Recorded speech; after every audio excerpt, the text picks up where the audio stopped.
மேப்பாடியை சேர்ந்த சானியாவின் தாய்க்கு ஆபரேஷன் செய்யறதுக்காக மருத்துவமனையில அட்மிட் பண்ணியிருக்காங்க. பிரியதர்ஷினி தனிமையில வாடுறதை பார்த்த சானியா உதவ முன்வந்து பிரியதர்ஷினிட்ட பேசியிருக்காங்க. பிரியதர்ஷினியோட கதையை கேட்டுட்டு மனம் உடைஞ்சிருக்காங்க. ஒரு பக்கம் தன்னோட தாயை கவனிச்சுக்கிட்டு இருந்த சானியா இன்னொரு பக்கம் பிரியதர்ஷினிய தாய் மாதிரி பார்த்துட்டு இருந்திருக்காங்க.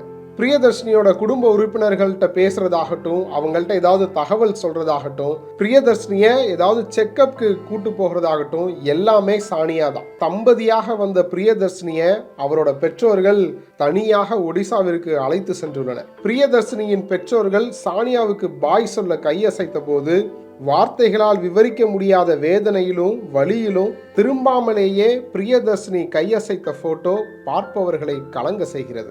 ஒரு பக்கம் பிரியதர்ஷினி பெற்றோருடன் ஒடிசா செல்கிறார், மற்றொரு புறம் அவரது கணவர் விஷ்ணு பிரசாத் சடலமாக செல்கிறார் என்பது கொடுமையிலும் கொடுமை.